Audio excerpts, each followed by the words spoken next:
So in this video, we're going to show you how to flush the engine on your boat. We're going to wash the boat and put it away.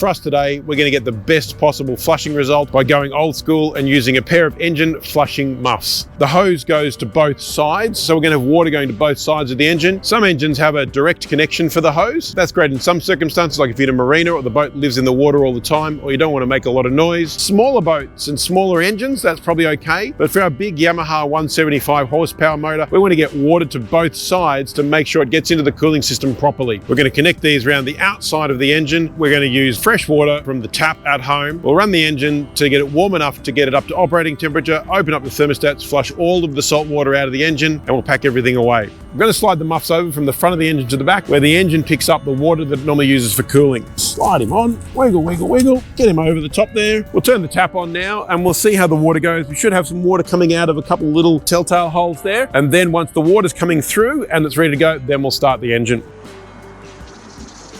So we can see there's water coming out of the telltale holes here and here.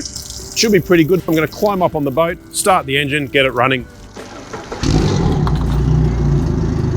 So it might be hard to hear me, but I can see the water coming out of the cooling telltale, so I know the water's running through the cooling system. You might need to adjust the position of the muffs to make sure water's coming up and being pumped through the engine. Most newer engines, they'll generally shut down if the engine temperature gets too high. We know the water's coming out, so now we just leave it to run until it gets warm. So we'll let it run, we'll come back when it's done. So you can feel the engine cooling water is nice and warm. We've flushed the whole engine out properly. So now we can turn the engine off, turn the hose off, pack it away, move on to washing the boat. So we've turned the engine off, we've turned the hose off, we'll pull the muffs off, we'll let the rest of the cool water run down out of the engine. So the last job of the day before you put the boat away is to wash it down. I'm going to get my son Connor to give me a hand with this and we're going to split the job up. We'll work from front to back, top and down. Let's get to work. So you're going to wash the sides, I'm going to wash the top. Can you pass that bucket up to me when I get up there? Thank you.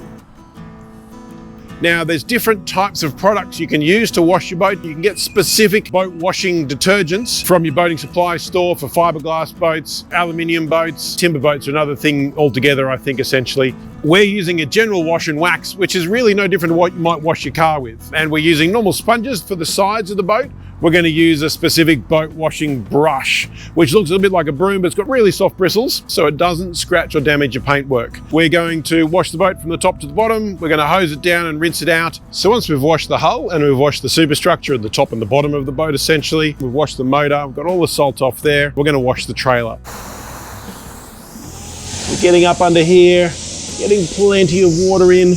Get on the inside of the chassis rail there where we can and rinse it out as best we can. Poke it inside the chassis rail here, let it run for 10 or 15 seconds and we wait till we can see it coming out under the boat at the other end there. So nice and low, crouching down, slowly going through under the boat here. Shoot across to the back of the wheels on the other side there as best we can. Plenty of water into this wheel, plenty of water in underneath the boat. Flush these little skids out too.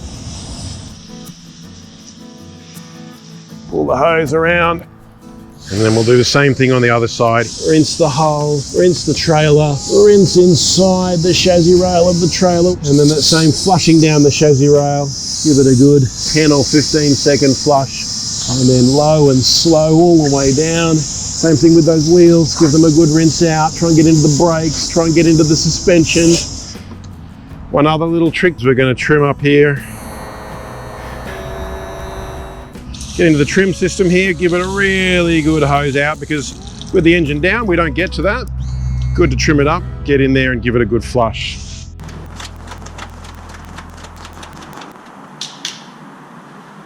So last thing, bit of a chamois down, just like you do your car, just to take some of the water off and stop some watermarks occurring on the glass, on the engine, on the stuff that people always look at. So we'll give it a quick knock off with the chamois and then we're done.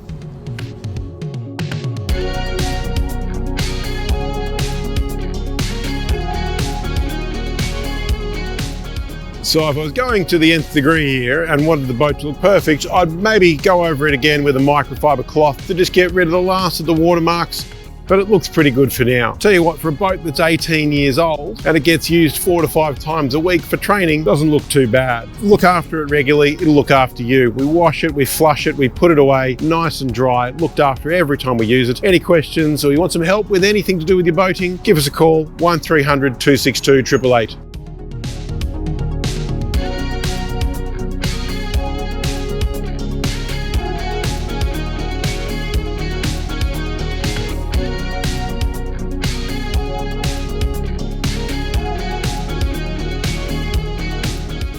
One 1300 262 888. Better Boating.